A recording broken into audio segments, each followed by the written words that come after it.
খেলবে কি আর না খেলবে কি না এটা নিজেরা পুরো খারাপ সেরে দিবে কি আর না এটা নিজের নিজের তো ঝগড়া আছে ধারে একসাথে আর আগে পাঠিয়ে ফেলবে কি কেউ নম্বর কেউ নম্বর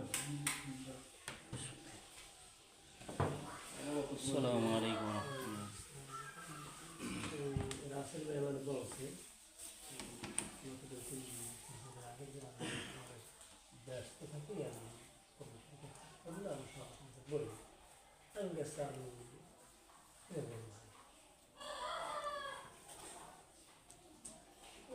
শেষ এখন তো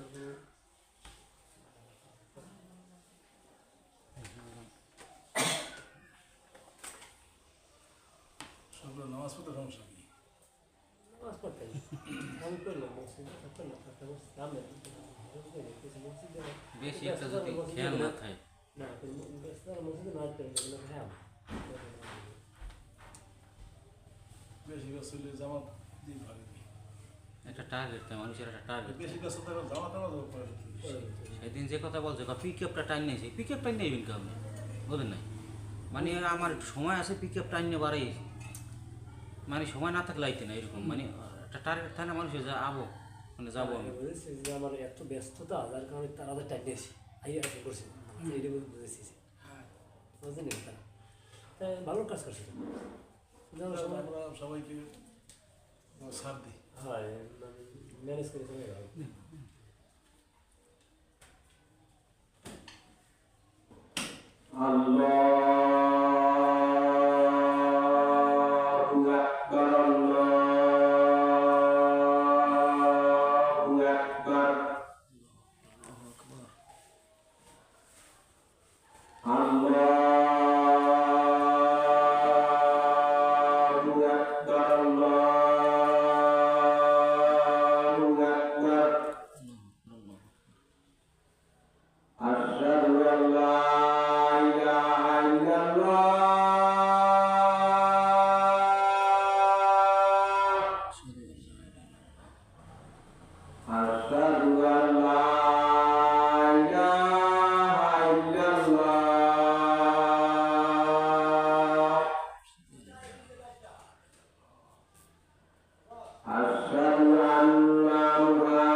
اللهم صل على محمد وعلى ال محمد كما صليت على ابراهيم وعلى ال ابراهيم انك حميد مجيد.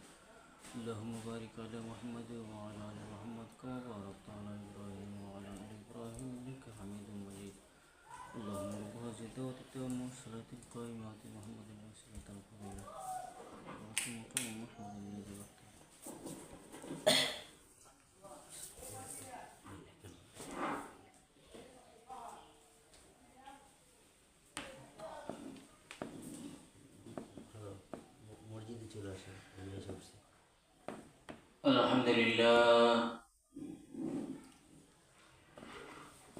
الحمد لله نحمده ونستعينه ونستغفره ونؤمن به ونتوكل عليه ونعوذ بالله من شرور أنفسنا ومن سيئات أعمالنا. من يهدي الله فلا مضل له ومن يضلله فلا هادي له وأشهد أن لا إله إلا الله وحده لا شريك له وأشهد أن محمدا عبده ورسوله الذي أرسله بالحق بشيرا ونذيرا وداعيا إلى الله بإذنه وسراجا منيرا أما بعد فإن خير الحديث كتاب الله وخير الهدي هدي محمد صلى الله عليه وسلم وشر الأمور محدثاتها وكل محدثة بدعة وكل بدعة ضلالة وكل ضلالة في النار. قال الله تعالى في كلامه المجيد وفي فرقان الحميد بعد أعوذ بالله من الشيطان الرجيم يا أيها الذين آمنوا اتقوا الله حق تقاته ولا تموتن إلا وأنتم مسلمون يا أيها الناس اتقوا ربكم الذي خلقكم من نفس واحدة وخلق منها زوجها وبث منهما رجالا كثيرا ونساء واتقوا الله الذي تساءلون به والأرحام إن الله كان عليكم رقيبا يا أيها الذين آمنوا اتقوا الله وقولوا قولا سديدا يصلح لكم أعمالكم ويغفر لكم ذنوبكم ومن يطع الله ورسوله فقد فاز فوزا عظيما. وقال تعالى وإن كنتم مرضى أو على سفر أو جاء أحدكم منكم من الغائط أو لامستم النساء فلم تجدوا ماء فتيمموا صعيدا طيبا فامسحوا بوجوهكم وأيديكم منه. মহান আল্লাহ জাল্লা শানুহু ওয়া তাবারাক তাআলা ইজ্জাত ওয়াল জালাল আল্লাহ সুবহানাহু ওয়া তাআলা তিনি तमाम জাহানের রব যেই মহান আল্লাহ তাআলা আমাদেরকে সৃষ্টি করেছেন সেই মহান প্রভুর তারিফ এবং প্রশংসা হামদে বারি তাআলা জবানি শুকর আদায় করি আলহামদুলিল্লাহ এবং নবী করিম সাল্লাল্লাহু আলাইহি ওয়াসাল্লামের উপর অসংখ্য দুরূদ আল্লাহুম্মা সাল্লি আলা মুহাম্মাদ ওয়া আলা আলি মুহাম্মাদ কামা সাল্লাইতা আলা ইব্রাহিম ওয়া আলা আলি ইব্রাহিম ইন্নাকা হামিদুম মাজিদ. আল্লাহুম্মা বারিক আলা মুহাম্মাদ ওয়া আলা আলি মুহাম্মাদ কামা বারাকতা আলা ইব্রাহিম وعلى آل إبراهيم إنك حميد مجيد.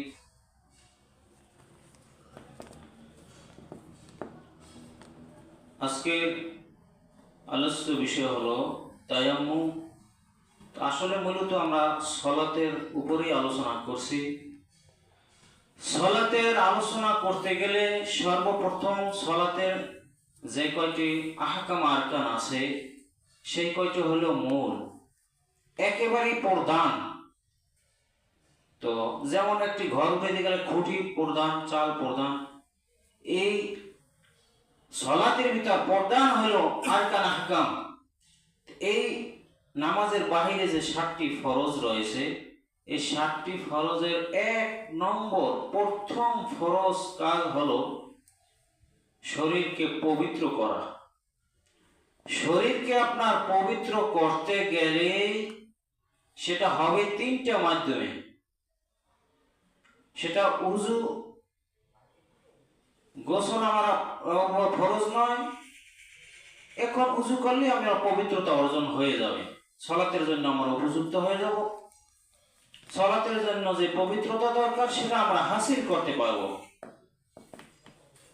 কিন্তু যখন গোসল ফরজ হইবে তখন উযুতে কাজ হবে না, তখন গোসল করে পবিত্রতা অর্জন করতে হবে।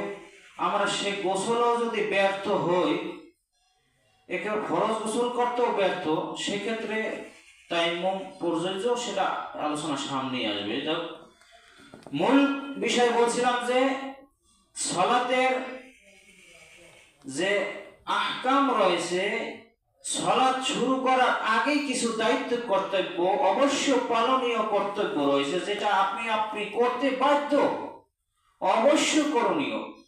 আরবিতে বলা হয় ফারজ। ফারজ বাংলা শব্দ হলো অবশ্য করণীয়, যা আমি করতে বাধ্য। তো এখন এর 1 নম্বর হলো শরীরকে পবিত্র করা। শরীরকে পবিত্র করতে হলে 3টা মাধ্যমে আমরা করব। তো 3টা মাধ্যম আলোচনা হয়, 2টো হয়ে গেছে, আর আজকে একটা হবে। শরীর পাক, তারপর আসবো পোশাক পাক, তারপর সালাতের জায়গা পাক।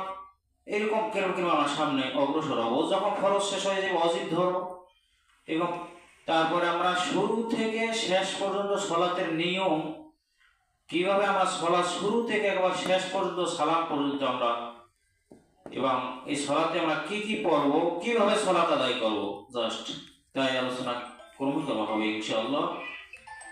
আল্লাহ তাআলা যেন তৌফিক দান করেন, আমিন।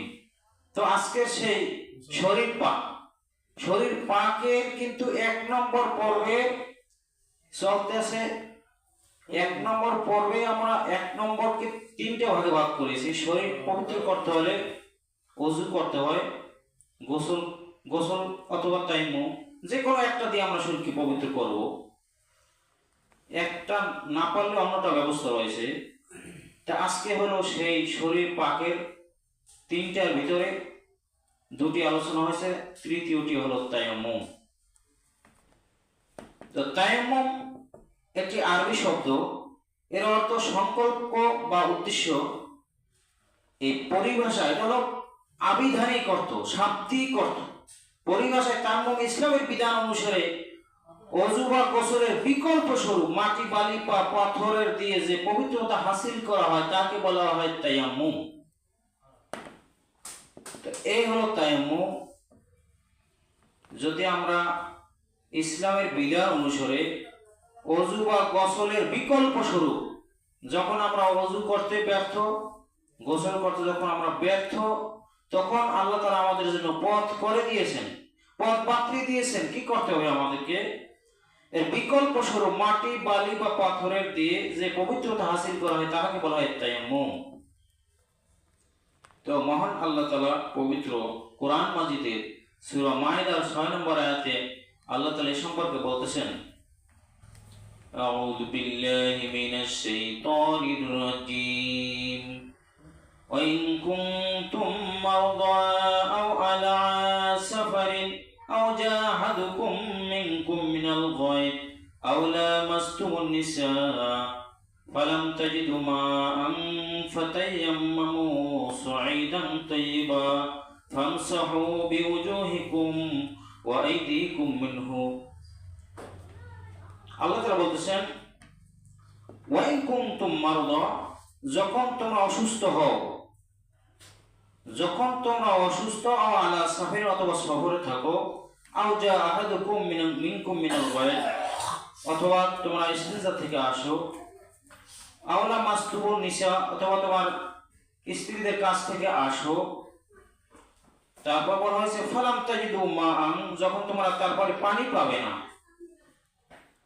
পবিত্রতা অর্জনের জন্য পানি পাবে না, ফাতায়াম্মামু সাইদান তাইয়্যিবা, তাহলে পবিত্র মাটি দ্বারা তোমরা তায়াম্মাম করো। কিভাবে তায়াম্মাম করবে?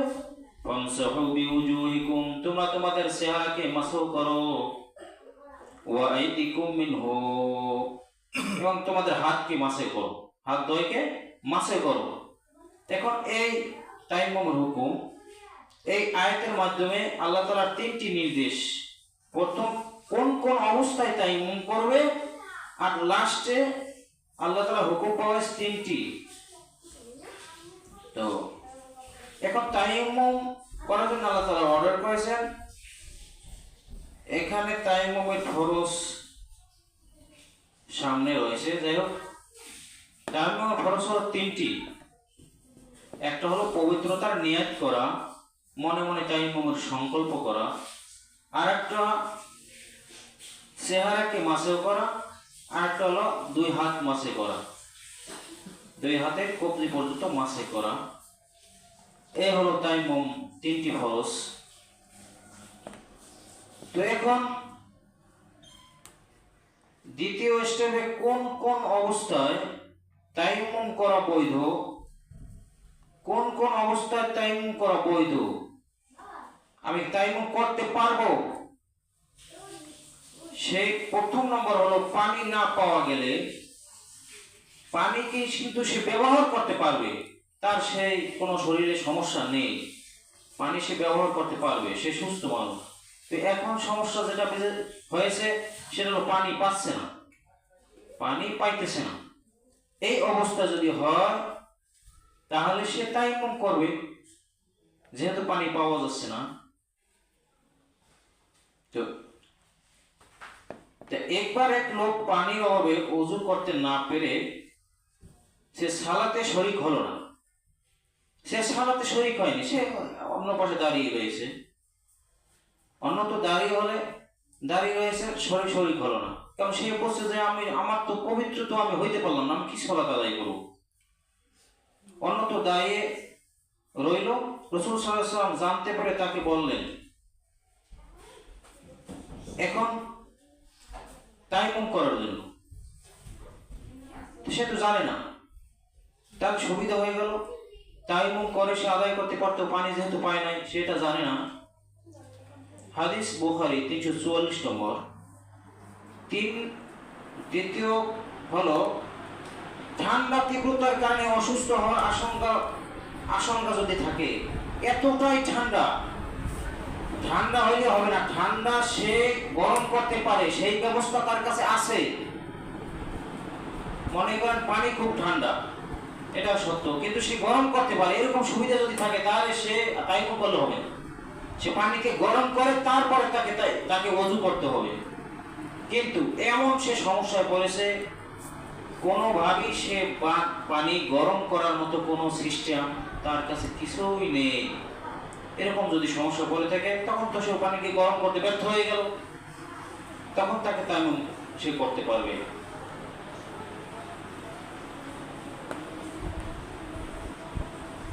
একটি হাদিস রয়েছে, আমর ইবনুল আস রাদিয়াল্লাহু তাআলা আনহু তার স্বপ্নদোষ হলে সে তায়াম্মুম করে সালাত আদায় করেন এবং ইমামতি করেন। মানে সে পানিকে কোনোভাবেই ব্যবহার করতে পারছে না, পানি ব্যর্থ হয়েছে, এতটাই ঠান্ডা, আর গরম করতেও সে ব্যর্থ হয়েছে। এখন সামনে আল্লাহর নবী কি বলছেন এ ব্যাপারে দেখেন। ইমামতিও করেন, নবী সাল্লাল্লাহু আলাইহি ওয়াসাল্লামের কাছে এই কথা জানানো হলো, পরে ঘটনা নবী সাল্লাল্লাহু আলাইহি ওয়াসাল্লামের কাছে জানানো হলো যে এই ঘটনা। আল্লাহ রাসূল সাল্লাল্লাহু আলাইহি ওয়াসাল্লাম শুনলেন এবং শুধু হাসলেন, আর কিছুই বললেন না, শুধু শুনলেন এবং হাসলেন, আর কিছুই তিনি বললেন না। এইরকম যদি কেউ মুসিবতে পড়ে যে তার গরম পানি করার কোনো সিস্টেম নেই, আর পানি তো এত ঠান্ডা পানি তার শরীরে লাগাইলে নিশ্চিত তার সমস্যা হয়ে যাবে, বরফের মতো ঠান্ডা, এটা যার যার ব্যাপার, সে কি পরিমাণ ঠান্ডা তার শরীরে ক্ষতি হবে কি হবে না, এটা সে তো সবাই আমরা বুঝতে পারি। এরকম হইলে এই হাদিস অনুযায়ী সে তায়াম্মুম করে সালাত আদায় করবে। আল্লাহ তাআলা কাউকে ঠেকিয়ে রাখেন নাই। মহান আল্লাহ তাআলা পবিত্র কোরআন মাজিদে অন্যত বর্ণনা করেন, লা ইউকাল্লিফুল্লাহু নাফসান ইল্লা উসআহা। মানুষ পারবে না এরকম কোনো বিধান আমি থেকে দেইনি, মানুষের সাধ্যের বাইরে আমি কোনো বিধান দেইনি।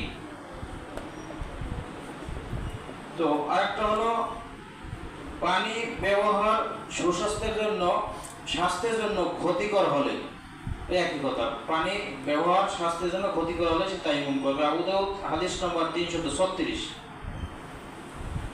আরেকটা কারণ হলো পানি সংগ্রহ কষ্টকর হলে। এখন এই মুহূর্তে পানি অনেক দূরে, আনতে কষ্ট হয়ে যাবে, অথবা সময় শেষ হয়ে যাবে, অথবা মাঝখানে শত্রু থাকতে পারে, বা কোনো পশুর আক্রমণ থাকতে পারে, ভয়ঙ্কর প্রাণীর, অথবা তার ইজ্জতের ভয় থাকতে পারে, এরকম অসুস্থতা, অথবা পানি আছে সে হাঁটতে যায় আনতে পারে না, সে অসুস্থর কারণে হেঁটে যেয়ে আনতে পারে না, এই সমস্ত কারণ হলে তাহলে সে তায়াম্মুম করে নিবে। আরেকটা কারণ হলো পানি অল্প, খাবার পানি, পানি আছে খাবার পানি। এখন খাবার পানি কোথায় কি পাবে না পাবে তার কোনো নিশ্চয়তা নেই। আপনি দূরে সফর, এই ব্যাপারগুলো আমরা বেশি বুঝি না, কারণ এই ব্যাপারগুলো আমাদের কাছে কেমন কেমন জানি মনে হয়। তার কারণ সব জায়গায় পানি, এই জন্য ব্যাপারগুলো আমরা ভালোভাবে বুঝি না। কি আবার পানি পাওয়া যাবে না, মানে এইগুলা যারা বোঝে, যাদের পানির অভাব তারা বোঝে। আপনি এমন সফরে গেছেন মরুভূমির এলাকায়, সেখানে আপনার খাবার পানি আছে, উযু করলে আপনি খাবেন কি? এই জন্য আপনি তখন তায়াম্মুম করে নিতে পারবেন।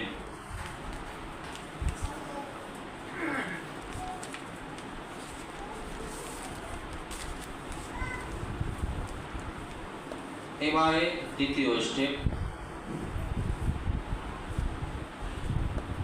কোন কোন বস্তু দ্বারা তায়াম্মুম করতে হবে, কোন কোন বস্তু দ্বারা তায়াম্মুম করতে হবে।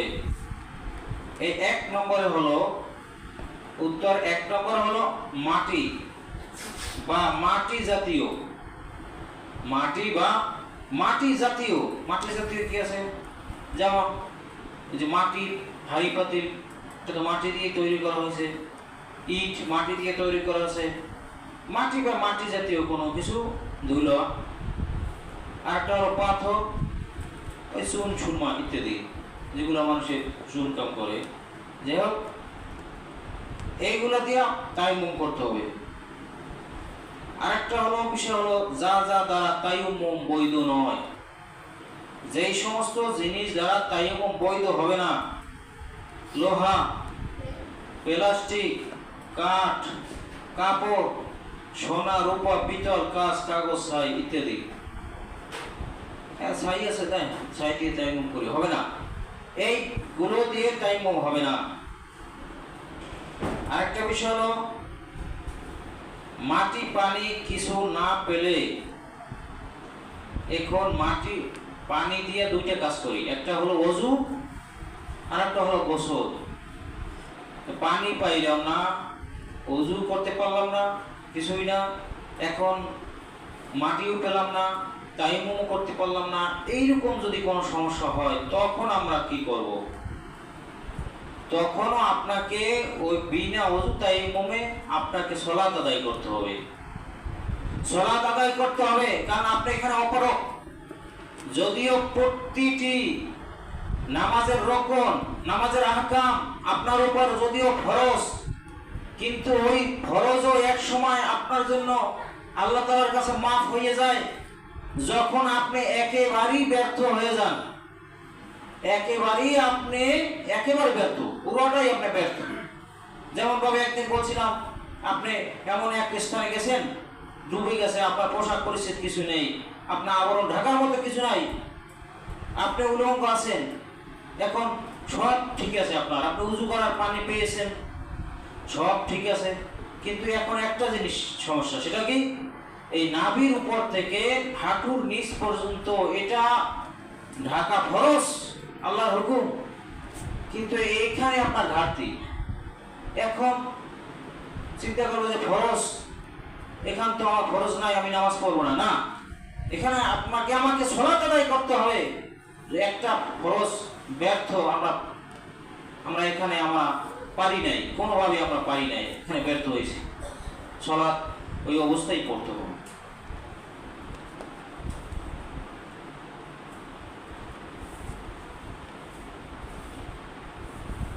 তো সালাত আদায় করতে হবে। এবারে আসি তায়াম্মুম করার পদ্ধতি। আমরা তায়াম্মুম কিভাবে করব? সর্বপ্রথম যখন আমরা তায়াম্মুম করব তখন আমরা নিয়ত করব। নিয়ত হলো মনে মনে ধারণা করা। তো যখন তায়াম্মুম করার জন্য আমরা যাব তখনই তো আমরা মনে মনে বলবো যে আমরা এই তো পবিত্রতা হওয়ার জন্য তায়াম্মুম করতেছি। এই কথা দিলের ভিতরে এমনিতেই অটোমেটিক এসে পড়ে। এই যে একটা ইচ্ছা পোষণ করা, আমি তায়াম্মুম করার জন্য একটা ইচ্ছা পোষণ যে করতেছি, এই ইচ্ছাটাকেই হলো নিয়াত। তা নিয়াত করলাম, তারপরে বিসমিল্লাহ বলতে হবে। মাটিতে হাত মারার পূর্বে বলতে হবে বিসমিল্লাহ। বিসমিল্লাহ বলেই সাথে সাথে আমরা মাটিতে হাত মারব। বিসমিল্লাহ বলা কমপ্লিট, মাটির উপর হাত মারব। হাত মারার পর দ্বিতীয় কাজ হলো ঝাড়া দিতে হবে। হাত মারার পর হাতটা এরকম ঝাড়া দিতে হবে, দুই হাতে বাড়িতে ঝাড়া দিতে হবে। 3 নম্বর কাজ হলো ফু দিতে হবে। তারপরের কাজ আর কি, তারপরে ঝাড়া দেওয়ার পর ফু দিতে হবে। ফু দেওয়া সুন্নাত, হালকাভাবে ফু দিতে হবে।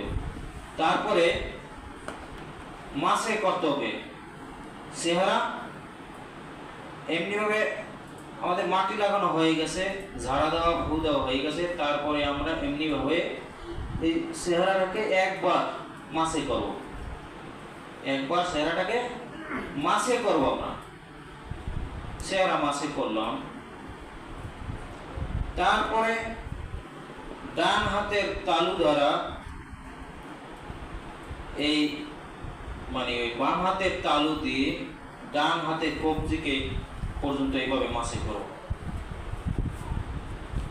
এভাবে আমরা এই কবজি পর্যন্ত মাসে করব। আবার এই ডান হাতের এই তালু দিয়ে আমরা এই বাম হাতের কবজি পর্যন্ত আমরা মাসে করব। একবার মাসে করব, শেষ। কিন্তু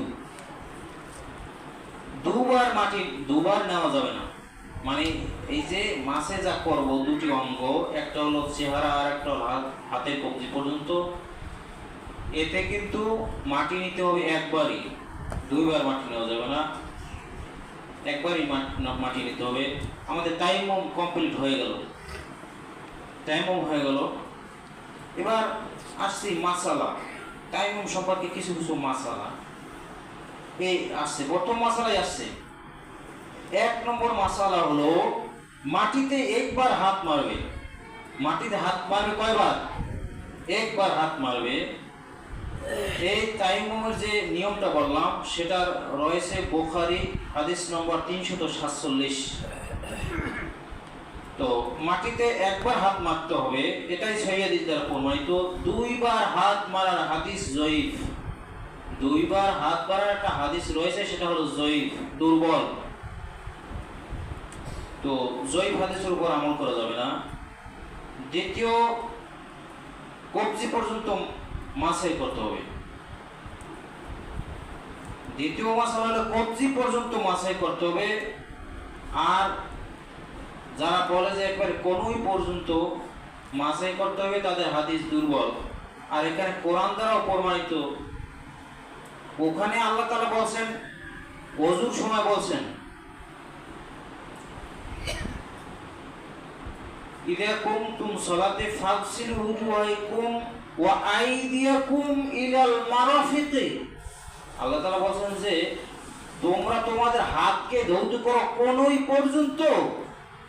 কোনই পর্যন্ত আল্লাহ তাআলা ওখানে ওযুর সময় বলে দিয়েছেন।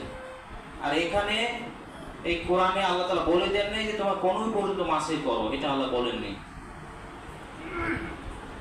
তাহলে কবজি পর্যন্ত মাসে করতে হবে। এবার আসি তায়াম্মুমের ফরজ, সেটা আগেও কিছুটা বলছিলাম। তায়াম্মুমের ফরজ হলো 3টি ফরজ। 1 নম্বরে হলো নিয়ত করা, 2 নম্বরে মুখমণ্ডল মাসে করা, আর 3 নম্বরে হলো হাত মাসে করা, কবজি পর্যন্ত হাত মাসে করা। এই হলো 3টি ফরজ। এই 3টি ফরজের ভিতরে যদি বাদ যায় তা তো তায়াম্মুম বাতিল হয়ে যাবে। এবারে তায়াম্মুমের ফরজ গেল, এবারে আসি তায়াম্মুমের সুন্নাত। তায়াম্মুমের সুন্নাত, সর্বপ্রথম সুন্নাত হলো বিসমিল্লাহ বলা। নিয়ত করা কিন্তু ফরজ, নিয়ত করা তায়াম্মুমের ফরজ। তাই 1 নম্বর সুন্নাত হলো তায়াম্মুমের ভিতর সুন্নাত যা রয়েছে সেটা হলো বিসমিল্লাহ বলা। দ্বিতীয় সুন্নাত হলো প্রথমে মুখমণ্ডল ও পরে হাত। প্রথমে মুখমণ্ডল মাসে করতে হবে, তারপরে হাত মাসে করতে হবে। এই যে সিরিয়াল মেনটেন করা, এটা সুন্নাত। দ্বিতীয় আরেকটি হলো 2 হাতের তালু দিয়ে মাটির উপর হাত মারা। 2 হাতের তালু দিয়ে হাত মারা। এখন আল্লাহ তাআলা বলেছেন হাত মারতে, এটাই বলেছেন। এখন তালু দিয়ে মারতে হবে, এটা আমাদের নবী শিখিয়েছেন আমাদেরকে, এটা সুন্নাত। তালু দিয়ে মারতে হবে, এটা সুন্নাত। আরেকটা সুন্নাত হলো মাটি হাত মারার পর ঝাড়া দেওয়া। আরেকটা সুন্নাত হলো ওই তালুতে ফু দেওয়া, অতিরিক্ত ধুলোবালু যেটা লেগেছে সেটা চলে যাবে। তো এই একটা সুন্নাত। আরেকটা সুন্নাত হলো প্রথমে ডান পরে বাম হাত মাসে করা।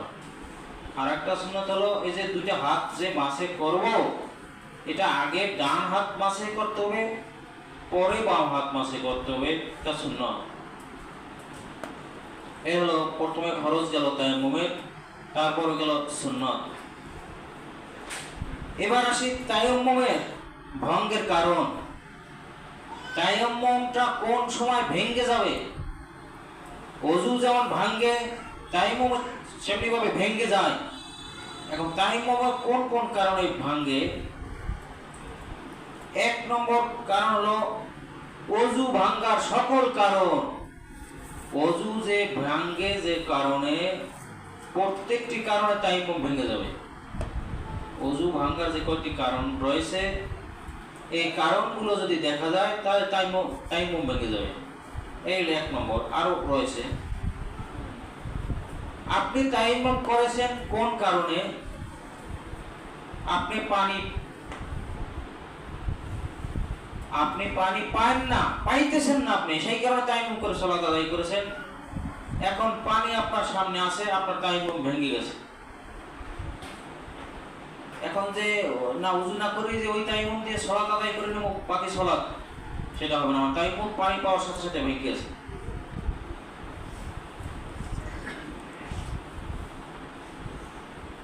অথবা আপনি তায়াম্মুম করেছেন অসুস্থ অবস্থায়, এখন আপনি সুস্থ হয়ে গেছেন, তায়াম্মুম ভেঙে গেছে। আরেকটা কথা হলো, এক কথায় যে সকল কারণে আপনি তায়াম্মুম করেছেন ওই সকল সমস্যাগুলো দূর হয়ে যাওয়া। ওই সমস্যাগুলো দূর হয়ে গেলে তখন আপনার তায়াম্মুম আর থাকবে না, তখন উযু করে নিতে হবে। ওযু গোসল যেটা প্রয়োজন সেটা করে নিতে হবে। এবার হলো তায়াম্মুমের আরো কিছু মাসালা।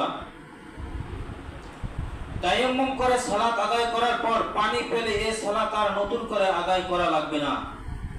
আপনি তায়াম্মুম আদায় করে সালাত আদায় করেছেন, কিন্তু পরবর্তীতে পানি পেয়েছেন,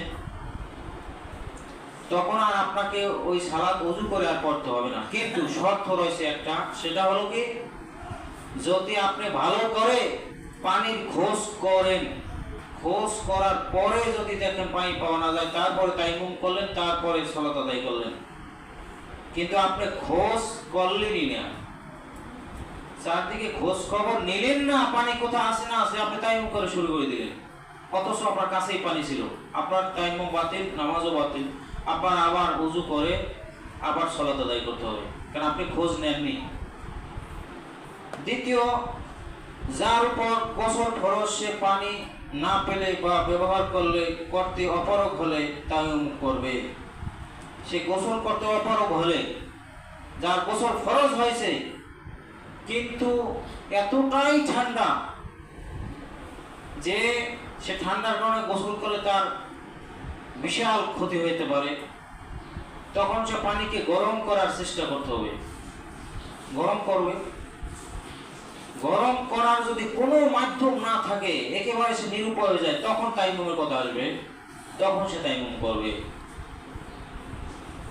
কিন্তু এই আল্লাহ তাআলা কার কি ঠেকা আছে না না আছে, কে কতটুকু মুসিবতে পড়েছি, এটা আল্লাহ তাআলা দিলের খবর ভালো জানেন।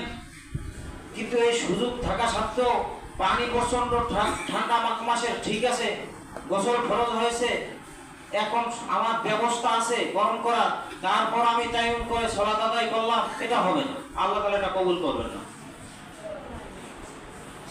আমরা যখন একেবারেই কোনো কিছু আমাদের শক্তির বাইরে চলে যায়, আমাদের শক্তির আর আওতার ভিতরে থাকে না, তখন সেটা আল্লাহ তাআলা সেটাকে ঠেকা হিসাবে বিবেচনা করবেন।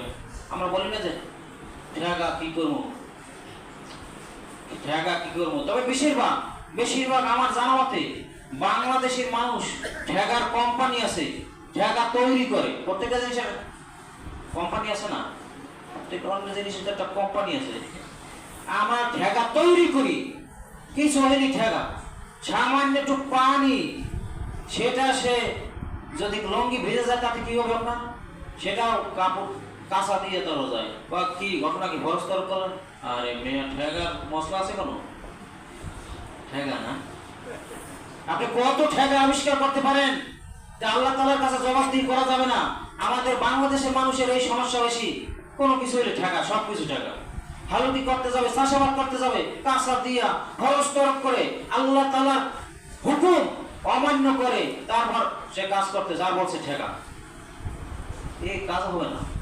আল্লাহ তাআলা ওই মাঠের ভিতরে এমন মানুষ রাখবেন, যেই মানুষ আপনি আর সেই এক মাঠেই কাজ করেছেন, সে কিন্তু খরচ তরফ ছাড়াই চাষাবাদ করেছে, তখন আল্লাহ তাআলার কাছে জবাব থাকবে না, কোনো জবাব থাকবে না যে একই মাঠে কাজ করলাম, উনি তো করতে পারছে, তুমি কেন করতে পারো নাই, কোনো উপায় থাকবে না। তো বেশিরভাগই আমাদের সমস্যা সুদে জর্জরিত, কয় ঠেকা, নিয়াতটাকে খাঁটি করি, নিয়াত খাঁটি করলে আল্লাহ তাআলা ব্যবস্থা করে দিবেন। এই প্রসঙ্গে একটা অন্য একটা ঘটনা মনে আসছে। এক ব্যক্তি সুদ খাবে না, সে বলছে আমি সুদ খাবো না, এখন সে টিউমার হয়েছে, তা 50,000 টাকা লাগবে অপারেশন করতে। এখন ছেলেরা বলতেছে বাবা এখন তো আমার কোনো পথ নাই, আমাদের হাতে টাকা পয়সা নেই, মানুষের কাছে ধার কর্জ আত্মীয় স্বজনের কাছে চাইলাম, দেবে না কেউ, এখন তো আমাদের নিরুপায়। বলে কিসে নিরুপায়, আমার হায়াত কমে গেলে আমি মরে যাবো, আমি আনবো না।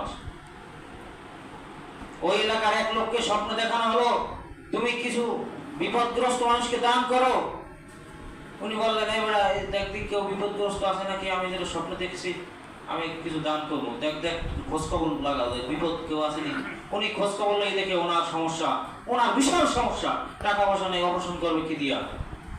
তো উনি ওস্তাদ, উনি খুব সমস্যা আছে, ওনাকে দান করা দরকার। হ্যাঁ ঠিক আছে, না টাকা কত লাগবে, 50 নিয়ে যাও। কি আল্লাহ তাআলা ব্যবস্থা করে দিচ্ছেন না দিচ্ছেন না? আল্লাহ তাআলা পথ খুলে দিবেন, আল্লাহ তাআলা পথ খুলে দিবেন।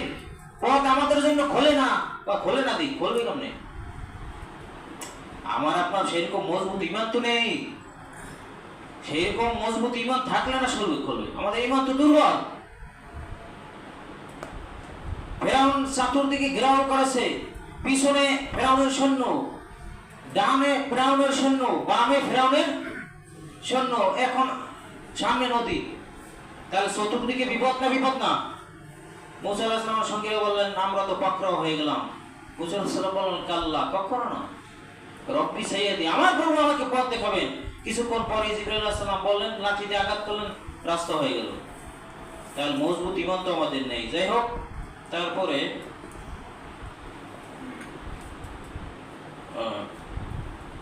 ঠেকা কতটুকু বলছিলাম, ঠেকা আমাদের কতটুকু কি আছে না আছে সেটা আমরা দেখব। যখন আমাদের আয়ত্তের বাইরে চলে যাবে তখন আল্লাহ তাআলা সেটা দেখবেন যে বান্দা আসলেই ঠেকে গেছে, তখন সেটা আল্লাহ মাফ করবেন, কবুল করবেন। কিন্তু সেটা আমরা সবাই নিজেদের অবস্থা নিজেরা জানি।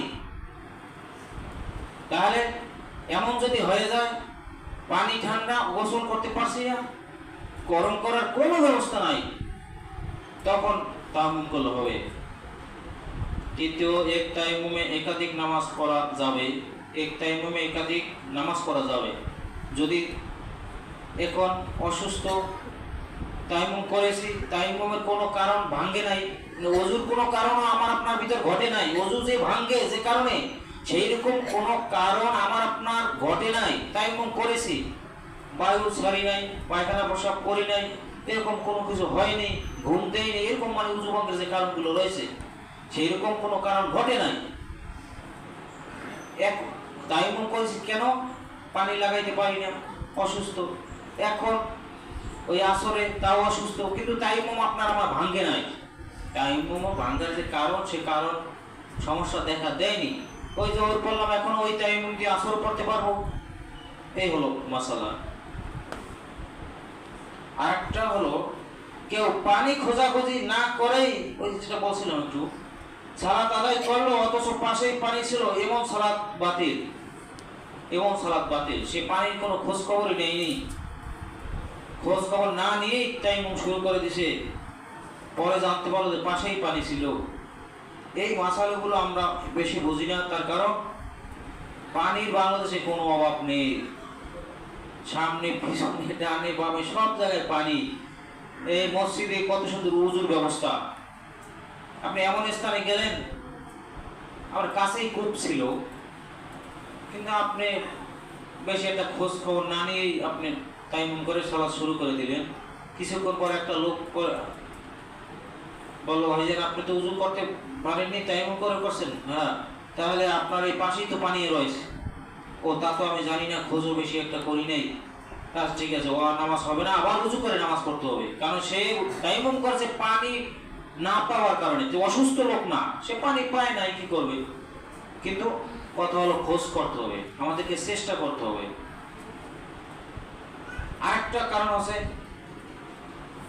পানি খোঁজ করতে করতে লাস্টে সন্ধান পাওয়া গেছে পানি আছে 1 কিলোমিটার দূরে, এখন নামাজের সময় আছে 10 মিনিট।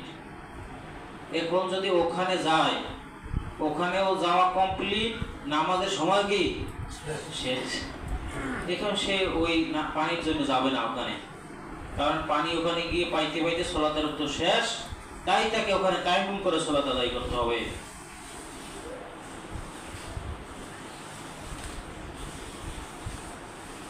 কেউ যদি সালাত আদায় অবস্থায় পানির সন্ধান পেয়ে যায়, তাহলে সে সালাত ছেড়ে দিয়ে উযু করে সালাত আদায় করবে। এখন আপনি বলতে পারেন যে পানি নামাজে পরে আবার পানির সন্ধান পাইবে কেমন? হ্যাঁ, পাইতে পারে। কিরকম? সালাত আদায় করতেছে, আপনি এক এলাকায় গেলেন, ওখানে আপনি কি করলেন? তায়াম্মুম করে সালাত আদায় করলেন। ওই দূর থেকে এক ব্যক্তি ফলো করতেছে, আপনাকে দেখতেছে যে এবারে তায়াম্মুম করে সালাত আদায় করতেছে। এখন আপনি নামাজ সালাত শুরু করে দিলেন, এখন ওই ব্যক্তি বলল যে এবারে কামটা করলো কি? এই তারই পানি আসলে, আর এবারে তায়াম্মুম করে কি করছে? নামাজ শুরু করছে। তখন তো আপনি শুনতেছেন, আপনি সালাত ছেড়ে দিবেন, ছেড়ে দিয়ে বলবেন ভাই কোথায় পানি? বলে এই কাছে। ঠিক আছে, চলেন আমার একটু দেখিয়ে দেন। তখন সালাত ওইখানে উযু করে তারপর সালাত আদায় করবে। সন্ধান পেয়ে গেছে কিনা? সন্ধান তো পেয়ে গেছে, তাকে বলা হয়েছে। এমনি পানির সন্ধান না, সে কাবার এমন এক স্থানে গিয়েছে, দেখেন আল্লাহ তাআলা যে বলেছেন লা ইউকাল্লিফুল্লাহু নাফসান ইল্লা উসআহা, মানুষ পারবে না এমন কোনো বিধান দেয় নাই মানুষের সাধ্যের বাইরে। আপনি এমন এলাকায় গেলেন, কাবার দিকে ফিরে নামাজ পড়া ফরজ, আল্লাহ হুকুম করেছেন কাবার দিকে আমার আপনার নামাজ পড়া ফরজ, কাবার দিকেই ফিরে নামাজ পড়তে হবে। আমি আপনি এমন স্থানে গেলাম, সেখানে গিয়ে কোন দিকে? পশ্চিম। মানে আমরা এই মানে কাবা পূর্ব সীমান্তে গেছি, পশ্চিম দিকে মূলত কথাটা এরকম না। আমরা নামাজ পড়ে কাবার দিকে ফিরে, আপনি কাবার পশ্চিমে চলে গেছেন, এখন আপনার কাবা আপনার থেকে পূর্ব দিকে, তখন আপনি পূর্ব দিকে, যেহেতু কাবা আপনার পূর্ব দিকে ফিরতে হবে। যখন আপনি কাবার দক্ষিণ পাশে চলে যাবেন, দক্ষিণ দিকে কোনো দেশে চলে যাবেন, তখন আপনাকে নামাজ পড়তে উত্তর দিকে, কারণ এখন আপনি কাবার দক্ষিণে অবস্থান করছেন, আপনার থেকে কাবার হয়েছে উত্তরে, আপনাকে উত্তরে ফিরে নামাজ পড়তে হবে, সালাত আদায় করতে হবে। আপনি এমন স্থানে গেলেন, এখন এই মনে করেন কাবার পূর্ব দিকেই আপনি কোনো ইন্ডিয়া পাকিস্তানে গেলেন বা বাংলাদেশের কোনো স্থানে গেলেন, যাওয়ার পরে আপনি দিক খুঁজে পান না, সালাত সময় হয়ে গেছে, কোনো মানুষজন দেখছেন না, আপনি সালাত শুরু করে দিলেন দক্ষিণ দিকে ফিরে। কারণ দক্ষিণ দিকে ফিরেছেন কেন? আপনার মনে হয়েছে এটাই কি পশ্চিম, এটাই কাবার দিক, আমি কাবার দিকে ফিরেছি, আপনার কাছে মনে হয়েছে। আপনি সালাত আদায় করলেন, এক ব্যক্তি এসে বলতেছে, ওই এলাকার এক ব্যক্তি, সে তো দিক ভালো জানে, ওই এলাকার লোক তো দিক ভালো জানে, সে বলতেছে এবারে এই নামাজ পড়তেছে কোন দিকে ফিরে, আপনি দক্ষিণ দিকে ফিরে বলে। তখন আপনি দক্ষিণ দিকে পড়তেছেন, আপনার বুঝতে হবে আপনি দক্ষিণ যেহেতু পেয়ে গেছেন, আপনার পশ্চিম কোন দিকে, কাবা কোন দিকে আপনি বের করতে পারবেন। তখন আপনি সাথে সাথে কাবার দিকে ফিরে যাওয়া আপনার ফরজ। এতক্ষণ যা হয়েছে এটা আপনার জন্য মাফ, আল্লাহ মাফ করে দিয়েছেন, কারণ আপনি সন্ধান পাননি, যখন আপনি পেয়েছেন তখন আপনার কাবার দিকে ফেরা ফরজ। তাহলে আল্লাহ তাআলা এমন কোনো বিধান দেন নাই যা মানুষ পারবে না।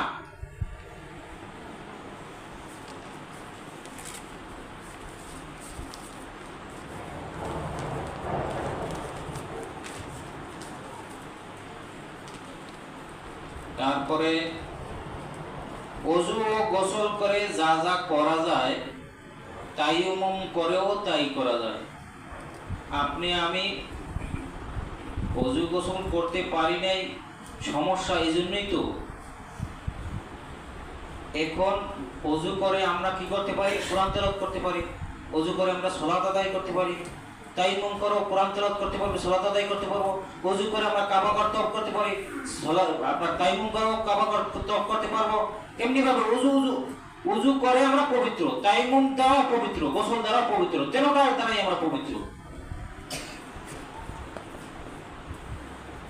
এখন আরেকটা মাসালা হলো, যে সব দ্রব্য দিয়ে তায়াম্মুম করা যায়, মানে যে সব দ্রব্য দিয়ে তায়াম্মুম করা যায় না, তায়াম্মুম করা যায় না, প্লাস্টিকের উপরে আপনি তায়াম্মুম করলে হবে না। এখন কথা রয়েছে, যদি ওই প্লাস্টিকের উপরে এমন পরিমাণ ধুলা জমা হয়েছে, মাটি জমা হয়েছে ওখানে, তখন আপনি ওটা দিয়ে তায়াম্মুম করতে পারবেন। তার কারণ এখন আর প্লাস্টিকের হুকুম নেই, ওটা ধুলা বালু জমা হওয়ার কারণে তা মাটির হুকুমে পরিণত হয়ে গেছে। তারপর ওটার এটা তো প্লাস্টিকের উদাহরণ দিলাম, হতে পারে অন্য কিছু, কাঠ, একটা কাঠের উপরে আপনার অনেক ধুলা, এই সমস্ত কথা আসে কখন? যখন মাটির আমরা কাছেই যাই না, মাটির কাছেই যেতে পারি না, মাটির কাছে আমরা যেতে পারি না, এরকম অপারক, তখনই তো এরকম কথা আসে। তা না হলে তো মাটির আর পানির কোনো অভাব নেই। যাই হোক, এই হলো তায়াম্মুমের মাসালা। তো আমরা এই তায়াম্মুমের ফরজ, সুন্নাত এবং নিয়মকানুন সবকিছু মেনেই আমরা তায়াম্মুম করব। আর তায়াম্মুম যখনই আমরা অপারক হব তখনই তায়াম্মুম করব।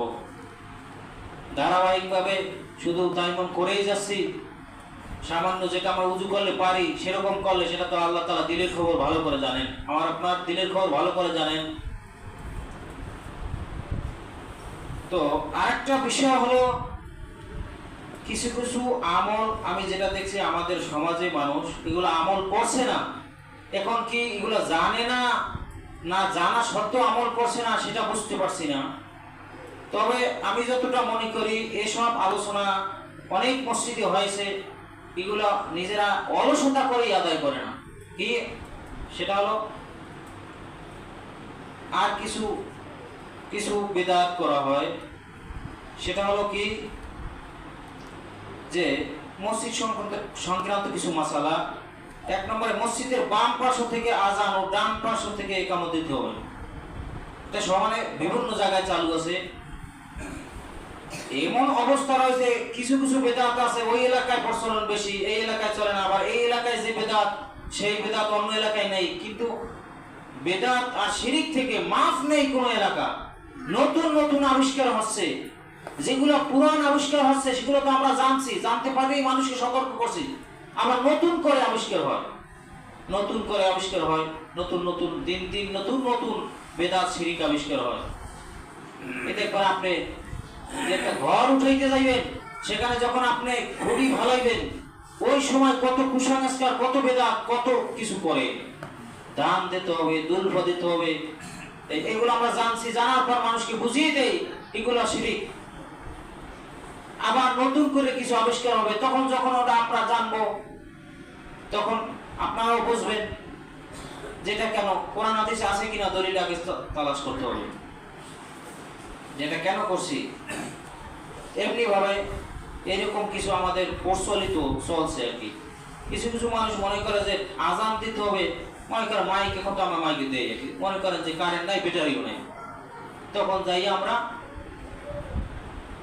ওই পাশে আজান দিলাম।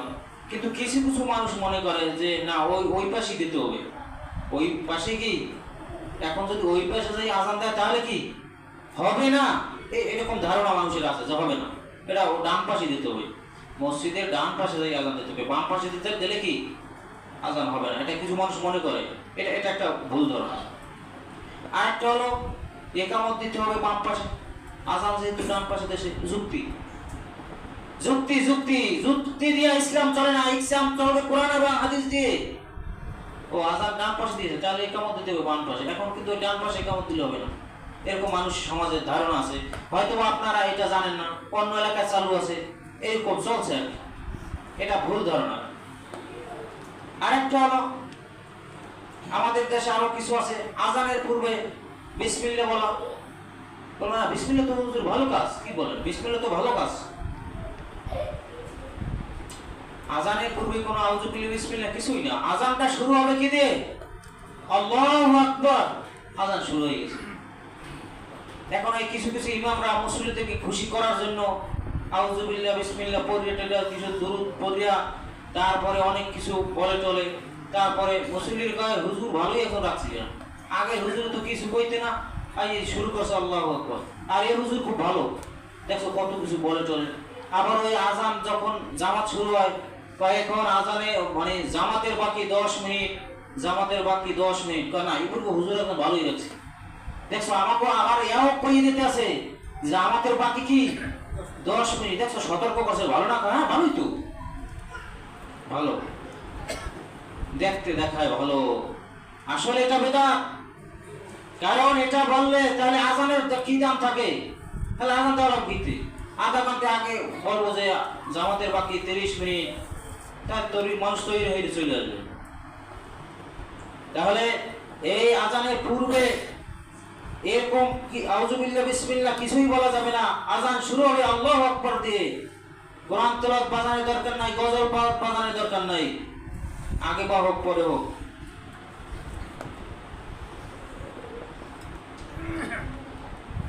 এই যে গজল, বিভিন্ন গজল যে মাইকে ছাড়ে, এই গজলের ভিতর যে কত শিরক রয়েছে এটা মানুষে বোঝে না।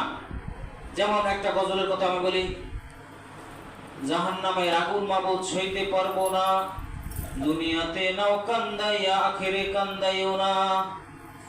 সুন্দর গজলটি বুঝে দেখছো, অথচ এই জায়গায় সমস্যা কোন জায়গায়? সাধারণ মানুষ যারা তারা ধরতে পারে না এই সমস্যাটা কোন জায়গায়। হ্যাঁ সত্যিই নেই আর কি। তো সমস্যা কোথায়? আল্লাহ তাআলার কোরআনের বিরুদ্ধে গেছে। কিভাবে? মহান আল্লাহ তাআলা পবিত্র কোরআন মাজিদে আমাদেরকে দোয়া শিখিয়ে দিয়েছেন, রব্বানা আতিনা ফিদ দুনিয়া হাসানাতাও ওয়া ফিল আখিরাতি হাসানাতাও ওয়া কিনা আযাবান্নার। রব্বানা হে আমাদের প্রভু, আতিনা আমাদেরকে দেন, ফিদ দুনিয়া দুনিয়ায় হাসানাতাও কল্যাণ, হে আল্লাহ আপনি আমাদেরকে দুনিয়াতে কল্যাণ দেন, ওয়া ফিল আখিরাতি হাসানাতাও এবং আখিরাতে কল্যাণ দেন। আল্লাহ আপনি আমাদেরকে আখিরাতেও কল্যাণ দেন, ওয়া কিনা আযাবান্নার আমাদেরকে জাহান্নামের আগুন থেকে বাঁচান।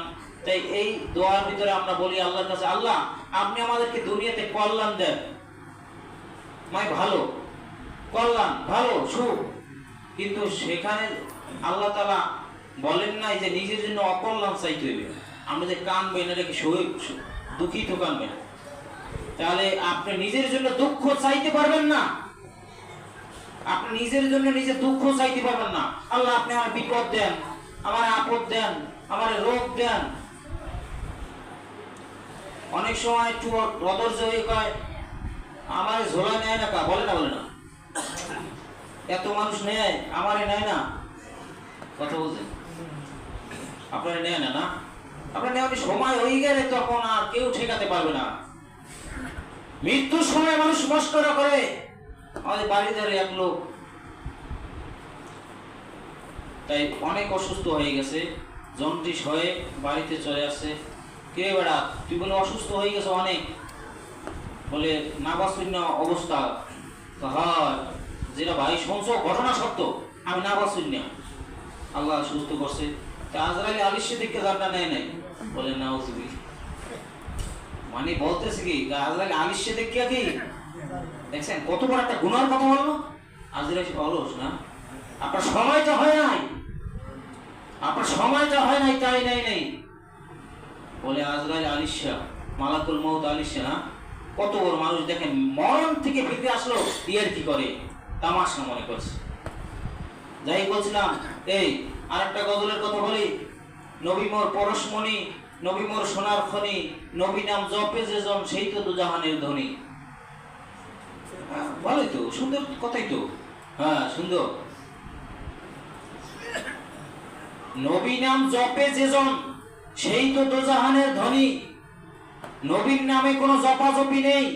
জপ মানে জপ করা মানে কি? জপাজপি করা, স্মরণ করা, জিকির করা। যেমন আল্লাহ আমরা বলি লা ইলাহা ইল্লাল্লাহ, সুবহানাল্লাহ, সুবহানাল্লাহ, সুবহানাল্লাহ, এটা আল্লাহর নামে তাসবিহ করি। জপাজপি মানে মূলত তাসবিহ করা। নবীর নামে কোনো তাসবিহ নাই। ইয়া মুহাম্মদ, ইয়া মুহাম্মদ, ইয়া মুহাম্মদ, ইয়া মুহাম্মদ, এরকম তাসবিহ নেই। তা নবীর নাম জপে যেজন, নবীর নামে এরকম যারা জপাজপি করে দুজাহানের ধনী, তারা দুজাহানের ধনী। দেখছেন এইটা যে সমস্যা, নবীর নামে কোনো জিকির নেই, এটা মানুষ বোঝে না। এটার ভিতর কোথায় সমস্যা গজলে, মানুষ এটা বুঝতে পারে না। মানবীরই রূপ ধরে নবী এলেন জগতে, কুল্লি আলম লুটিয়ে পড়ে যাহার চরণ তলতে। কুল্লি আলম লুটিয়ে পড়ে তাহার চরণতে, মানে তাকে সেজদা দেয়। দেখছেন এটা তো আমরা মানে গভীর ভাবে কি বলে সেটা আমরা বুঝি না। গজল শুনি ভালো লাগে তাই বাস হয়ে গেছে, বিচার করি না। এটা বোঝাতে চাই মানবের রূপ ধরে এসেছে, আসলে সে মানুষ না। বলি নাউজুবিল্লাহ, কত বড় মারাত্মক কথা। ঠিক তিনি মানুষ না, তিনি মানবের রূপ ধরে এসেছেন। হ্যাঁ, কুল্লি আলম লুটিয়ে পড়ে তাহার চরণ তলেতে, মানে চরণ তলে লুটিয়ে পড়ে কেমনে? সেজদা করাটাই তো। দেখেন কত বড় শিরকি শিরকি কথা, এগুলা মানুষ বোঝে না। এরকম বেশিরভাগ গজল এরকম আমি 40 থেকে 50টা বলতে পারবো। এত সমস্যা রয়েছে গজলের ভিতরে। অনেক গজল রয়েছে, আমি চাই না জান্নাত, চাই না জাহান্নাম। হে নবী আপনাকে কি যেন এরকম বলে আর কি, আপনাকে মানে যদি পাই, বুঝাইতে চায় জান্নাত জাহান্নাম আর কিছু লাগে না, যদি নবী আপনারে পাই তাইলে হবে। নবীর একটু বেশি ভালোবাসি বোঝা যায়। অথচ আল্লাহ বলছেন জান্নাত চাও, জাহান্নাম থেকে পানা চাও। আর সে নবীকে বেশি ভালো পাইতে যে জান্নাত জাহান্নাম তার কিছুই চায় না। এরকম অনেক আছে, সেটা আমরা বুঝি না বিধায় আমরা খুব সুন্দর, আমাদের কানে ভালো লাগে, আপনার শুনি। এই গজল চলছে, একদিকে মানুষের ঘুম নষ্ট করছে, বিদআত করছে, আর গজলের ভিতর তো শিরক আছে। আর একটা হলো আশহাদু আন্না মুহাম্মাদুর রাসূলুল্লাহ বলার সময় যখন আজান দেয়, যখন মুয়াজ্জিন বলে আশহাদু আন্না মুহাম্মাদুর রাসূলুল্লাহ, একদল লোক দেখবেন বলে এভাবে 2 আঙ্গুলে ফু দিয়া তো চোখে মাছে করে না, করে না কাসাসা কি করলে? কারে মেয়া কিছু জানো না, তোমার তো নবীর মহব্বতই করো না। নবীর নামটা শুনলাম, আর নবীর নাম শোনার পর যদি সুমু খাইয়ে চোখে না দেয়, তে নবীকে মহব্বত করলাম, এটা আর একটা বেদাত। ও চোখের রোগ যায় না, ওটাও তো জানি না। যাই হোক, এইটা একটা বেদাত।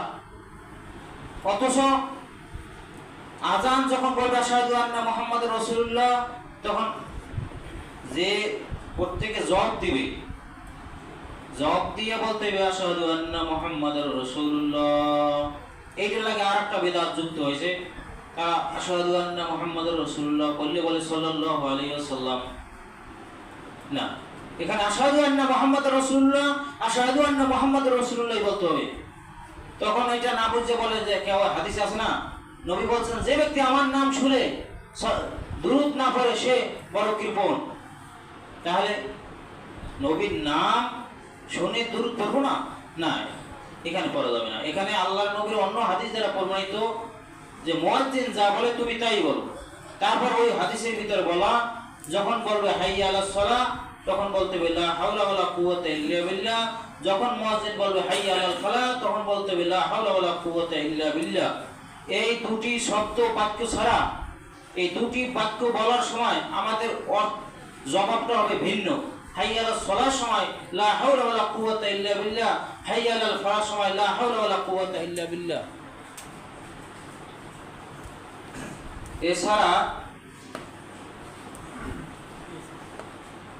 এছাড়া যাবতীয় সব মুয়াজ্জিন যা বলে তাই আমাদেরকে বলতে হবে।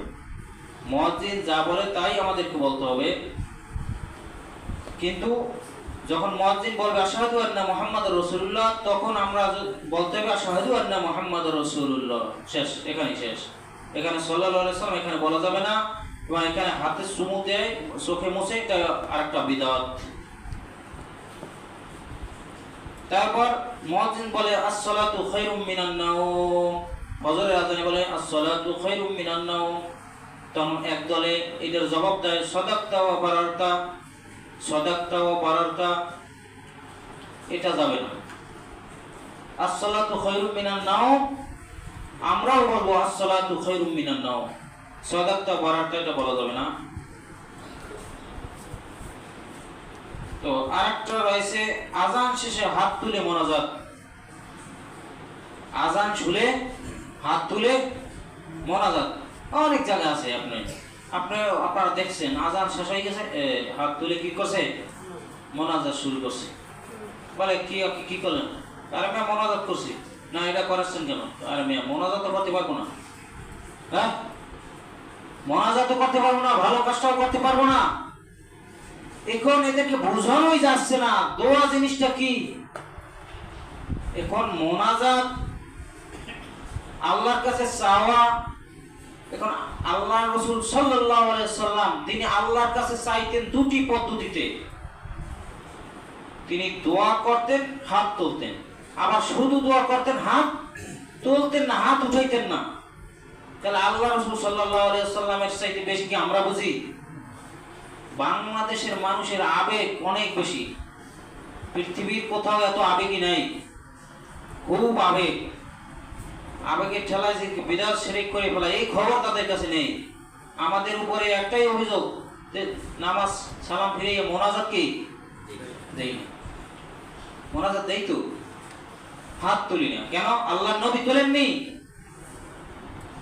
আল্লাহ রাসূল সাল্লাল্লাহু আলাইহি ওয়াসাল্লাম দোয়া করেছেন, অনেক দোয়া করেছেন, কিন্তু সেই দোয়াগুলো উঠে গেছে একটা বিদআতের কারণে। সালাম ফিরিয়ে কিছু না বলেই যদি কোন রকম কিছু বলে, যদি না বলেও যদি একটা চেহারা মুছা দেওয়া যায় তখন কোনো অভিযোগ থাকে না। আর যদি আপনি 36 খানা দোয়া বসে বসে পড়বেন, হাত তুলবেন না, কইবে ইমাম দেখছো মোনাজাত ধরে নাই, দেখছো ইমাম মোনাজাত ধরে নাই, এই হলো অবস্থা। তাহলে আল্লাহ রাসূল যেভাবে চাইতেন, এখন আপনি যদি মনে করেন যেখানেই দোয়া করবেন সেখানেই হাত তুলবেন, আপনি তো করছেন, আপনার কথা অনুযায়ী তো আপনি কাজ করেন না। আপনার দাবি হলো যেখানে দোয়া সেখানে হাত তোলা, হ্যাঁ করেন আপনি, আপনার দাবি অনুযায়ী আপনি কাজ করেন, আপনি তো করেন না। আল্লাহ, যখন আমরা ইস্তেনজা যাই, আল্লাহুম্মা ইন্নী আউযু বিকা মিনাল খুবুসি ওয়াল খাবাইস, এটা দোয়া না? দোয়া না, আল্লাহর কাছে চাইছি। এখানে আল্লাহর কাছে চাইছি, কি চাইছি? আল্লাহুম্মা ইন্নী আউযু বিকা মিনাল খুবুসি ওয়াল খাবাইস। হে আল্লাহ, এই দুষ্ট জিন, পুরুষ এবং মহিলা জিন থেকে আপনার কাছে আশ্রয় প্রার্থনা করছি, সাহায্য চাই আপনার কাছে, যেন এরা যেন কোনো ক্ষতি করতে না পারে। কই সেখানে তো আপনি হাত তোলেন নাই, আপনি তো হাত তোলার জন্য খুব পাগল, সেখানে তো আপনি যাইয়া হাত তুলবেন, পায়খানা দোয়ার দ্বারা যাইয়া 2 হাত তুলে বলবেন আল্লাহুম্মা ইন্নী আউযু বিকা মিনাল খুবুসি ওয়াল খাবাইস আল্লাহুম্মা আমিন বিরহমাতিকা ইয়া আরহামার রাহিমিন। তারপরে টয়লেটে ঢুকবেন। আপনি সেখানে কেন হাত তোলেন না? বোঝার চেষ্টা করেন। অতি আবেগ দিয়ে ইসলাম চলে না। ইসলাম চলতে হবে দলিলের জোরে এবং জনসংখ্যা দিয়ে আপনার ইসলাম চলে না। দুনিয়ার কোনো জিনিসও বেশি জনসংখ্যা চলে না। আপনার জমি আছে, দলিল আছে, আপনার পাক্কা দলিল, আপনার লাগে আর কেউ নয়, আপনার লাগে আছে একটা দলিল। আর জমি আমার না, আমার লাগে 10-12 জন আছে, জমি পাইবে কেটা?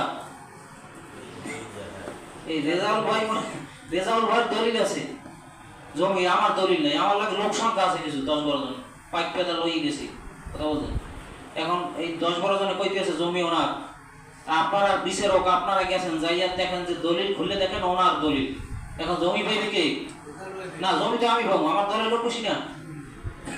এই হলো আমাদের, এই দলের লোক বেশি দিয়া কিছুই নির্ধারণ করা যায় না, তাহলে আমরা ভুল পথে যাব। আপনি আল্লাহ তাআলা পবিত্র কোরআন মাজিদে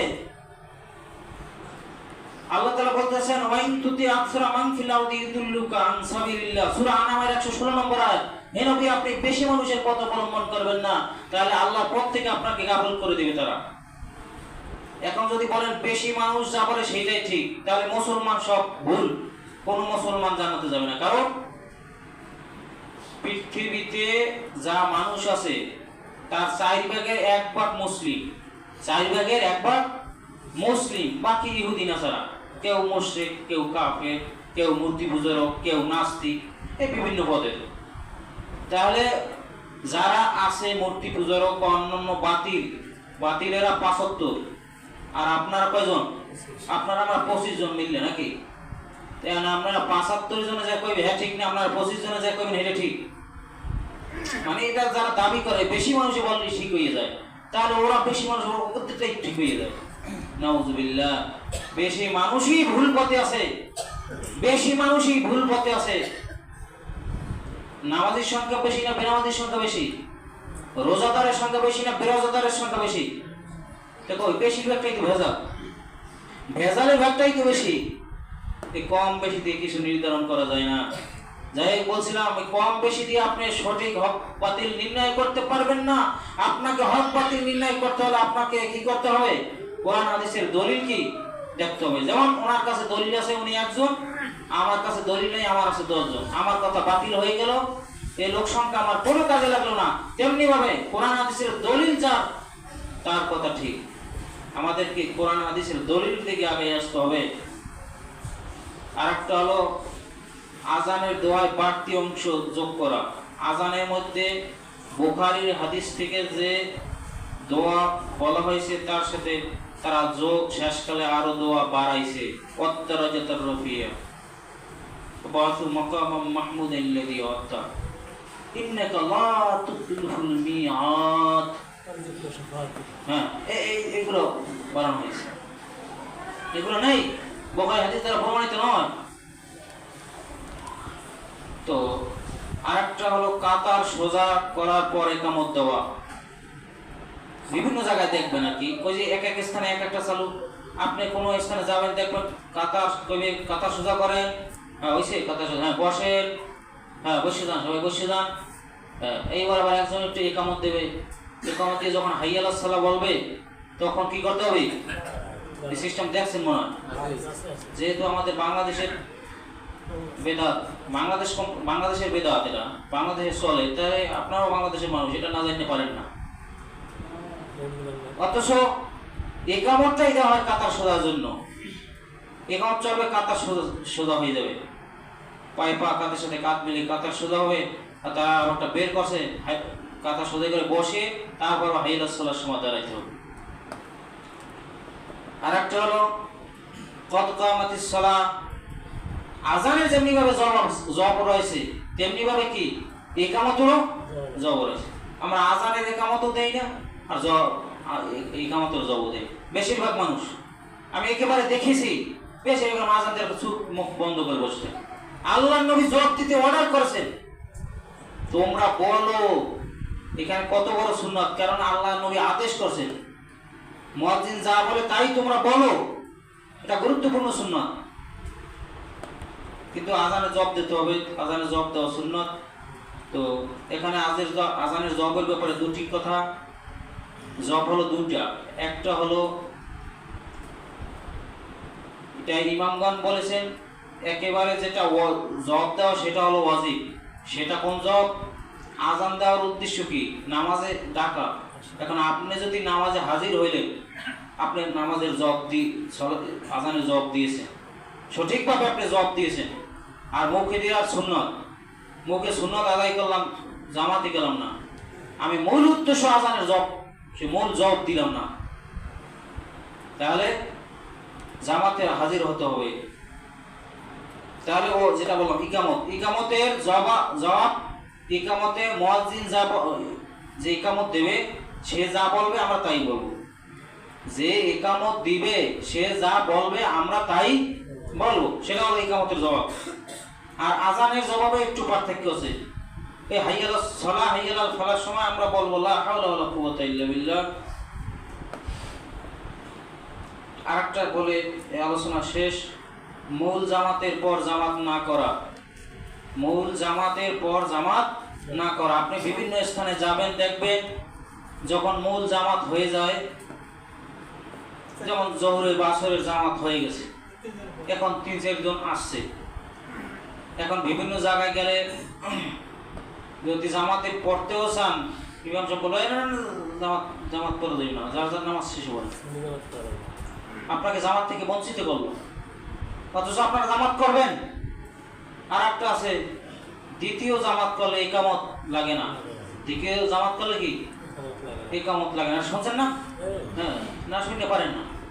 তাহলে দ্বিতীয় জামাত করলে ইকামত লাগবে না, কি কারণটা কি? আরে মেয়া, প্রথম জামাত থেকে ইকামত দেশে না দেয় নাই, ইকামত দেশে না, জামাত তো দেওয়া লাগবে না। প্রথম জামাতে সুরা পড়ছে না, পড়ে নাই, জামাত লাগবে কি? সুরা লাগবে না, করতে করতে কিছুই লাগবে না, যারা তো আরেকটি বাড়ি দিকে যাওয়া যে এরা নামাজ পড়ছে না, এই হলো অবস্থা। দ্বিতীয় আপনি জামাত করলেও আপনি ইকামত দিতে হবে, দ্বিতীয় জামাতেও কি করতে হবে?